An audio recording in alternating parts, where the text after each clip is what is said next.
J'ai 63 ans et j'ai demandé à mon médecin ces 5 tests sanguins et ce que nous avons découvert était absolument terrifiant.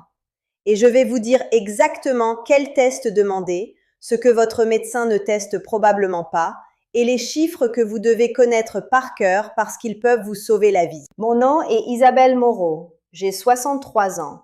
J'ai passé 28 ans comme proviseur de lycée à Paris. Je suis coach santé certifié par l'Institut pour la nutrition intégrative et je suis professeur de yoga enregistré. Mais rien de tout cela n'aurait eu d'importance si je n'avais pas décidé il y a 3 ans de pousser plus fort mon médecin sur ma santé, parce que je sentais que quelque chose n'allait pas et la visite médicale annuelle standard ne captait rien. Je me souviens d'être assise dans son cabinet après que mon bilan sanguin soit revenu. Il a dit que tout semblait normal, tout allait bien. Mais je savais que tout n'allait pas bien. J'étais épuisée d'une manière que la caféine ne pouvait pas résoudre. Je prenais du poids au niveau de la taille, même si je n'avais pas changé mes habitudes alimentaires. Mes articulations me faisaient mal. Et j'avais ces moments où mon cœur s'accélérait sans raison. Mon médecin disait que c'était juste la ménopause, que c'était juste le vieillissement, que c'était juste du stress. Eh bien, je n'acceptais plus cette réponse. Alors j'ai fait quelque chose qui a tout changé. J'ai demandé à mon médecin de faire 5 tests sanguins spécifiques qui ne figurent pas sur le panel standard. Des tests que la plupart des médecins ne commandent pas, à moins que vous les demandiez spécifiquement. Et quand ces résultats sont revenus, nous avons trouvé des choses qui étaient véritablement dangereuses, des chiffres qui expliquaient tout ce que je ressentais, des chiffres qui auraient empiré sans intervention. Et aujourd'hui, je vais vous enseigner exactement quels sont ces 5 tests, parce que je crois que chaque femme de plus de 60 ans devrait les connaître. Laissez-moi vous donner les 5 tests maintenant. D'abord, l'homocystéine. Deuxièmement, la protéine C réactive haute sensibilité ou HSCRP. Troisièmement, l'hémoglobine A1C.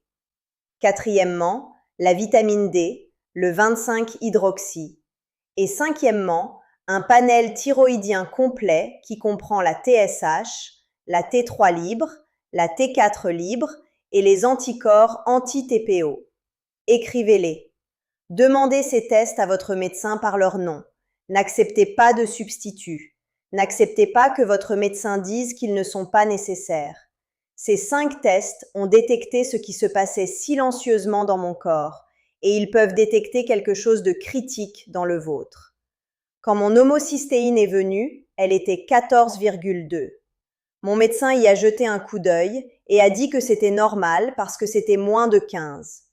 Mais voici ce qu'il ne m'a pas dit. La plage normale que la plupart des laboratoires utilisent est 5 à 15 micromoles par litre. Mais la plage optimale pour la santé cardiovasculaire est en fait 6 à 8. Et à 14,2, j'étais au haut bout de l'acceptable, mais au bas bout du désastre. Vous m'entendez? Le laboratoire disait normal.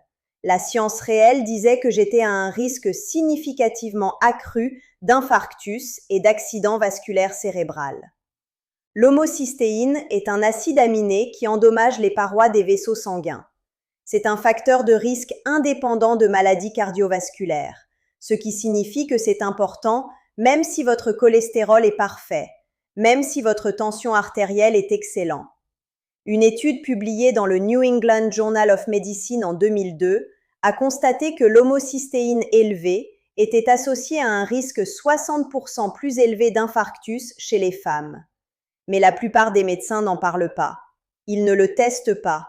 Ils ne savent pas quels devraient être les chiffres optimaux. Je marchais en pensant que j'étais en bonne santé, alors que mes artères étaient lentement endommagées. Le deuxième test est revenu encore plus terrifiant. Ma protéine C réactive haute sensibilité était 4,8. C'est un marqueur inflammatoire. Le test CRP standard est inutile à cette fin. Il ne montre que quand vous avez une inflammation aiguë comme une infection. Mais le HSCRP, la version haute sensibilité, détecte l'inflammation chronique de bas grade dans tout votre corps. Et c'est là que vivent les vrais dangers pour les femmes de mon âge. L'Association américaine du cœur dit que les femmes avec un HSCRP au-dessus de 3 sont à risque accru de maladies cardiaques, d'accidents vasculaires cérébrales et du syndrome métabolique. Le mien était presque 2 points au-dessus de cela. J'étais enflammée. Mon système entier était silencieusement enflammé. Et l'inflammation est la cause profonde de presque chaque maladie chronique qui tue les femmes de plus de 60 ans. Maladie cardiovasculaire, diabète de type 2, maladie d'Alzheimer, cancer, arthrite. Tout commence par l'inflammation. Et la mienne était élevée parce que je n'avais aucune idée de ce qui l'alimentait. Puis nous sommes arrivés à l'hémoglobine A1C. La mienne était 5,9%. Maintenant, la plupart des gens ne pensent à l'A1C que dans le contexte du diagnostic du diabète. Une A1C au-dessus de 6,5% signifie diabète. Une A1C entre 5,7 et 6,4 signifie prédiabète. Au-dessous de 5,7 signifie normal. J'étais à 5,9, donc officiellement, j'étais prédiabétique. Mais voici ce que la plupart des médecins ne vous disent pas. Au moment où votre A1C atteint 5,7, votre pancréas est déjà épuisé. Vous avez déjà eu des années de dysrégulation glycémique. Vous avez déjà commencé à prendre du poids à la taille. Vous avez déjà commencé à endommager vos organes. L'A1C optimal pour quelqu'un de mon âge sans diabète est en réalité inférieur à 5,4%. L'A1C mesure votre sucre sanguin moyen au cours des 3 mois précédents. Donc ce n'est pas une question d'un repas ou d'un jour. C'est à quoi ressemble réellement votre santé métabolique. La mienne me disait depuis des mois que j'étais en route vers la résistance à l'insuline et le diabète de type 2. Et personne ne l'a attrapé parce qu'ils utilisaient la mauvaise plage de référence. Le test de vitamine D est celui que plus de médecins commandent réellement maintenant, mais ils le mal interprètent souvent. Ma vitamine D, mesurée en tant que 25-hydroxy, est venue à 32 nanogrammes par millilitre. La plupart des médecins disent que c'est bien parce que le minimum officiel est 20. Mais la plage optimale pour la santé osseuse, la fonction immunitaire et la prévention des maladies chez les femmes de plus de 60 ans est 40 à 60. J'étais carencée. Pas selon l'ancien standard, mais selon la preuve scientifique réelle sur ce dont vous avez besoin pour fonctionner de façon optimale. Une faible vitamine D est associée à un risque accru de cancer du sein, un risque accru de cancer du côlon, une maladie auto-immune accrue et un risque de fracture accru. C'est aussi fortement associé à la dépression qui affecte tellement de femmes de mon âge. J'étais déprimée. Je ne savais pas que c'était une dépression à l'époque. Je pensais juste être fatiguée. Il s'avère que la moitié de cela était ma vitamine D, étant à 32 au lieu de 50. Et puis le panel thyroïdien. C'est là que les choses sont devenues vraiment intéressantes parce que ma TSH était techniquement normale à 2,1, qui est dans la plage standard de 0,4 à 4. Mais ma T3 libre était basse à 2,8 avec une plage optimale étant 3,5 à 4,2. Ma T4 libre était aussi à la base fin à 0,9 avec une plage optimale de 1,0 à 1,8. Et mes anticorps anti-TPO étaient légèrement élevés à 18, ce qui suggérait une maladie thyroïdienne auto-immune précoce. Mon médecin n'avait testé que ma TSH. Il a dit que ma thyroïde allait bien. Mais la vérité était plus complexe. Ma thyroïde échouait lentement. Mon corps montait une réponse immunitaire contre mon tissu thyroïdien. Et en testant seulement la TSH, il a raté le tableau entier. Quand les femmes sont dans leurs 60 ans, les troubles thyroïdiens affectent 1 sur 4 d'entre nous. Mais si votre médecin teste seulement la TSH, il manquera 30% des problèmes thyroïdiens qui se produisent dans votre corps. Ce n'est pas mon avis, c'est ce que la littérature en endocrinologie montre. Les panels thyroïdiens complets coûtent peut-être 30 € de plus que la TSH seule. Ils prennent 5 minutes de plus à commander, mais ils détectent la vraie maladie. Mon médecin ne voulait pas la commander, j'ai dû insister. C'était donc mon moment de la vérité. Ces 5 tests m'ont montré que je n'étais pas en bonne santé. Je ne vieillissais pas normalement. Je n'expérimentais pas le déclin naturel du vieillissement. J'expérimentais un groupe de problèmes métaboliques et immunitaires qui auraient progressé en maladies graves si nous ne les avions pas attrapés. Laissez-moi vous expliquer ce qui s'est passé ensuite, parce que c'est la partie qui compte vraiment. Pour l'homocystéine, j'ai commencé à prendre une combinaison spécifique de vitamine B. B6 en tant que pyridoxal 5-phosphate, B12 en tant que méthylcobalamine et folate en tant que méthylfolate, pas l'acide folique synthétique. C'est important. Vous voulez les formes méthylées parce que votre corps pourrait ne pas convertir correctement les versions synthétiques. Je prenais B6 à 50 mg par jour, B12 à 1000 microgrammes par jour et méthylfolate à 800 microgrammes par jour. En 8 semaines, mon homocystéine a chuté à 9,1. En 6 mois, elle était 7,8. C'est optimal. C'est la protection cardiovasculaire. Pour l'inflammation, j'ai fait 3 choses simultanément. D'abord, j'ai éliminé les aliments qui l'alimentaient. Pour moi, c'était les glucides raffinés et les huiles de graines. Je n'ai pas coupé tous les glucides, mais j'ai basculé vers les glucides complexes avec fibres. J'ai cuisiné avec de l'huile d'olive et de l'huile d'avocat au lieu de l'huile végétale. Deuxièmement, j'ai ajouté une supplémentation en oméga 3. Je prends 3 grammes d'huile de poisson de haute qualité chaque jour, qui est une dose soutenue par l'Association américaine du cœur pour la réduction de l'inflammation. Troisièmement, j'ai commencé à pratiquer le yoga plus sérieusement. Pas du yoga d'étirement doux, mais du vinyasa flow réel qui élevait mon rythme cardiaque. L'effet anti-inflammatoire de l'exercice régulier est profond. Quand j'ai revérifié mon HSCRP 6 mois plus tard, c'était 1,2. Je suis passée d'enflammée à anti-enflammée, de malade à saine. Pour l'A1C, j'ai coupé les glucides raffinés plus agressivement. Pas de glucides, mais une réduction dramatique des glucides. J'ai aussi commencé le jeûne intermittent, que j'aborde avec soin à mon âge. Je fais un jeûne de 14 heures, ce qui signifie que j'arrête de manger à 19 heures et ne mange pas à nouveau jusqu'à 9 heures. Cela donne à mon corps le temps de traiter le glucose et d'éliminer l'insuline de ma circulation sanguine.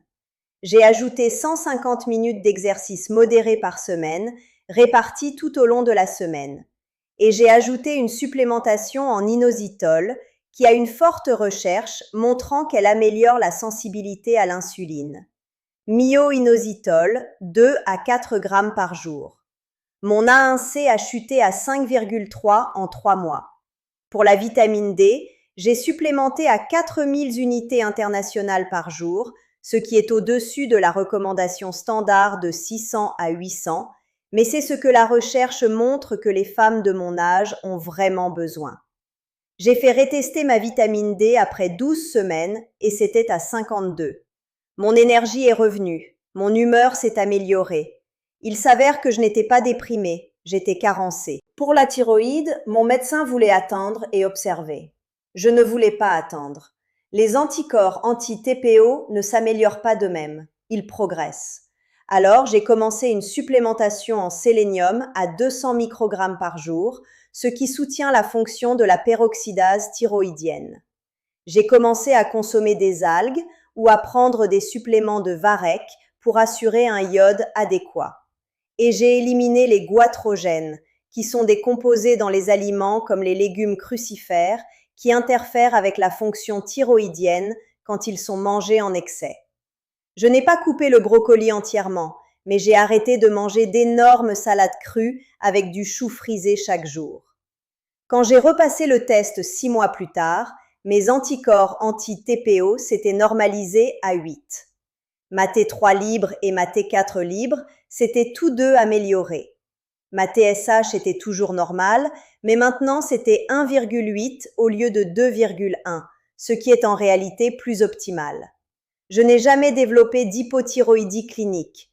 Je l'ai attrapée assez tôt pour la prévenir. Mais voici la chose qui compte vraiment et que je veux que vous compreniez.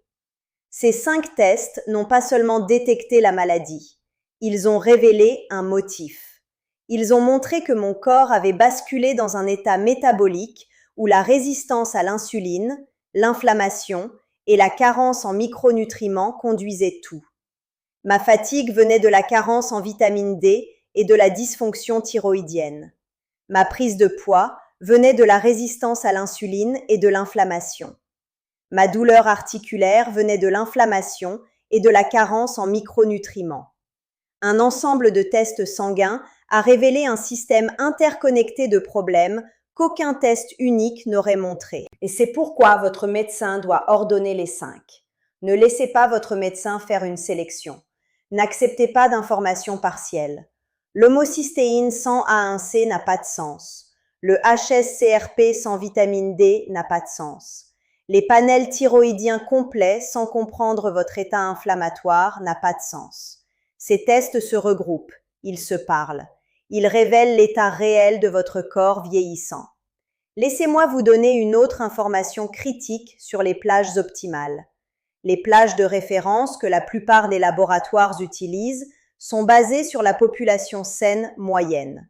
Mais la moyenne n'est pas optimale. La moyenne pour les femmes de mon âge comprend les femmes avec la maladie non diagnostiquée, les femmes avec le syndrome métabolique, les femmes avec un cancer précoce ou la démence. Vous ne voulez pas être moyenne, vous voulez être optimale. Et les plages optimales sont: l'homocystéine devrait être 6 à 8 micromoles par litre. Tout ce qui est au-dessus de 10 et vous êtes à risque cardiovasculaire accru. Le HSCRP devrait être en dessous de 1, idéalement en dessous de 0,5. L'hémoglobine A1C devrait être en dessous de 5,4. La vitamine D devrait être 40 à 60 nanogrammes par millilitre et j'argumenterais que c'est au moins 50. La TSH devrait être entre 0,5 et 2,5, pas l'ancien 0,4 à 4. La T3 libre devrait être au-dessus de 3,5. La T4 libre devrait être au-dessus de 1,0. Les anticorps anti-TPO devraient être en dessous de 10. Ce sont les chiffres à connaître, ce sont les plages à exiger. Je veux être absolument clair sur quelque chose parce que c'est important. Se faire tester une fois n'est pas suffisant. Vous devez repasser le test. L'homocystéine et l'inflammation sont dynamiques. Ils changent avec le régime et la supplémentation. Votre vitamine D fluctue saisonnièrement. Votre thyroïde peut s'aggraver avec le temps. Je teste chaque 6 mois. Chacun de ces 5 tests. C'est environ 200 € de poche sans assurance et je pense que c'est le meilleur argent que je dépense pour ma santé. Vous avez besoin de chiffres de base et vous avez besoin de voir la trajectoire. Un seul chiffre est une photo. Une série de chiffres au fil du temps est une histoire. Et votre histoire pourrait être différente de la mienne. Un dernier avertissement avant je ferme. Certaines de ces recommandations que j'ai partagées fonctionnent bien ensemble, mais certains suppléments interagissent avec les médicaments. Si vous êtes sous thérapie thyroïdienne, la vitamine D, le fer et le calcium peuvent interférer avec l'absorption. Si vous êtes sous anticoagulant, l'oméga 3 peut augmenter le risque de saignement. Si vous êtes sous médicaments contre le diabète, la réduction des glucides que j'ai faite pourrait causer une hypoglycémie dangereusement basse. Vous ne pouvez pas m'entendre dire que vous avez besoin de ces 5 tests et puis mettre en œuvre tout ce que j'ai fait sans parler à votre médecin. Ce que vous pouvez faire, c'est apporter ces 5 tests à votre médecin. Montrez-lui les plages optimales que je vous ai données. Demandez-lui pourquoi vos chiffres sont ce qu'ils sont. Demandez-lui ce qu'il recommande. Et si votre médecin refuse de discuter des plages optimales et veut seulement utiliser les plages standards, vous devez trouver un nouveau médecin. C'est votre santé, c'est votre vie. Vous devez défendre de meilleurs soins. Voici ce que je veux que vous fassiez maintenant. Vous allez écrire ces 5 tests. Homocystéine, protéine C réactive haute sensibilité, hémoglobine A1C, vitamine D, 25-hydroxy, panel thyroïdien complet avec TSH, T3 libre, T4 libre et anticorps anti-TPO. Appelez le cabinet de votre médecin lundi. Demandez de prendre rendez-vous ou une consultation par téléphone. Apportez une liste de ces 5 tests. Soyez poli, mais ferme. Dites que vous voulez optimiser votre santé, pas juste gérer la maladie, et que vous aimeriez faire ces 5 tests spécifiques. Si votre médecin repousse, demandez pourquoi. Quelle est leur préoccupation clinique? La plupart du temps, ils vont les commander simplement parce que vous avez demandé directement. La plupart des médecins ne testent pas parce que les patients ne demandent pas. C'est la vraie barrière. Et si vous mettez en œuvre ces tests et vous découvrez ce que j'ai découvert, que votre corps fonctionne mal silencieusement, tandis que votre médecin vous dit que vous allez bien, ne paniquez pas. C'est en réalité une bonne nouvelle. Parce que maintenant vous savez. Maintenant, vous pouvez le réparer. Je ne suis pas l'exception. Je ne suis pas anormalement malade. Je suis juste une femme de mon âge qui a poussé pour de meilleures informations sur son corps. Je suis juste quelqu'un qui a décidé que normal n'était pas assez bon. Et vous pouvez faire exactement ce que j'ai fait. Dans ma prochaine vidéo, je vais parler des combinaisons de médicaments que vous pourriez prendre en ce moment qui empoisonnent réellement votre système. Des combinaisons que votre médecin a prescrites sans réaliser que, ensemble, elles créent une catastrophe métabolique. J'ai découvert que je prenais une combinaison qui aggravait directement ma résistance à l'insuline et mon inflammation. Et cette vidéo va être encore plus importante que celle-ci parce qu'elle parle de ce qui se passe actuellement à votre corps. Assurez-vous donc que vous êtes abonné et que vous avez les notifications activées parce que cette vidéo arrive la semaine prochaine. À bientôt!